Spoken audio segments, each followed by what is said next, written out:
Este capítulo revela as condições para entrar no reino: a fé persistente da viúva, a humildade contrita do publicano, a receptividade infantil e o desprendimento radical.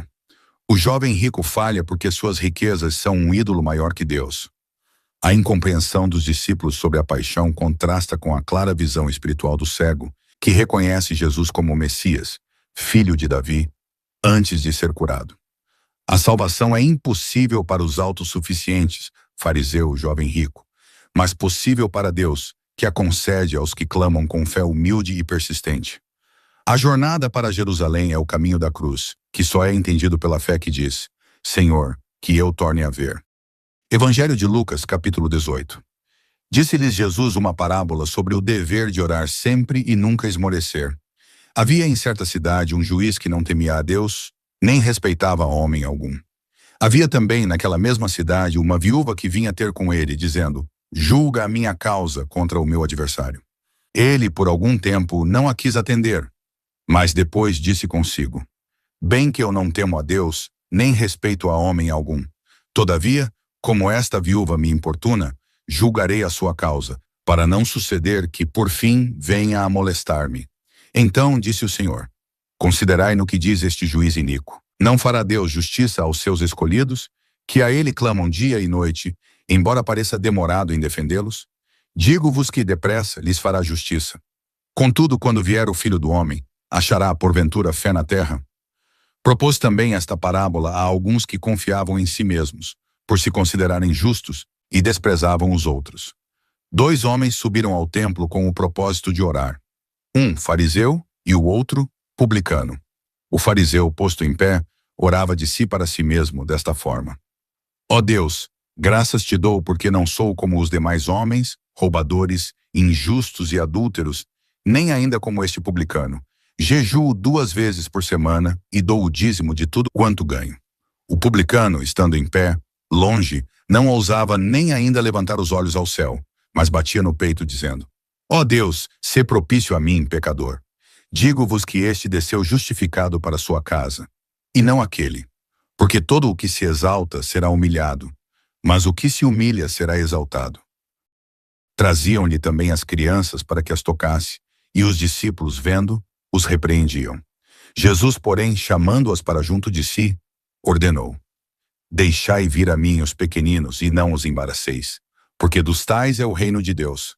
Em verdade vos digo, quem não receber o reino de Deus como uma criança, de maneira alguma entrará nele. Certo homem de posição perguntou-lhe: Bom mestre, que farei para herdar a vida eterna? Respondeu-lhe Jesus: Por que me chamas bom?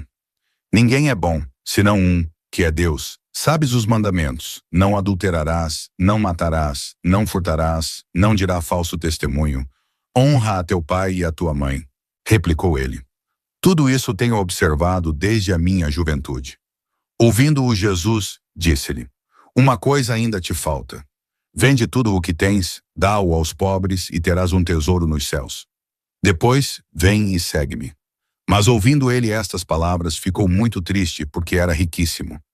E Jesus, vendo-o assim triste, disse: Quão dificilmente entrarão no reino de Deus os que têm riquezas. Porque é mais fácil passar um camelo pelo fundo de uma agulha do que entrar um rico no reino de Deus. E os que ouviram disseram: Sendo assim, quem pode ser salvo? Mas ele respondeu: Os impossíveis dos homens são possíveis para Deus. E disse Pedro: Eis que nós deixamos nossa casa e te seguimos. Respondeu-lhes Jesus: Em verdade vos digo que ninguém há que tenha deixado casa, ou mulher, ou irmãos, ou pais, ou filhos, por causa do reino de Deus, que não receba no presente muitas vezes mais, e no mundo por vir, a vida eterna. Tomando consigo os 12, disse-lhes Jesus: Eis que subimos para Jerusalém, e vai cumprir-se ali tudo quanto está escrito por intermédio dos profetas, no tocante ao Filho do Homem.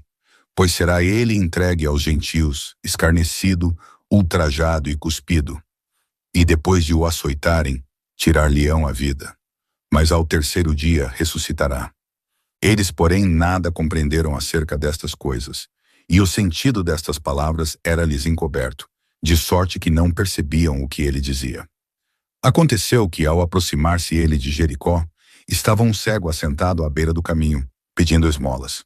E ouvindo o tropel da multidão que passava, perguntou o que era aquilo.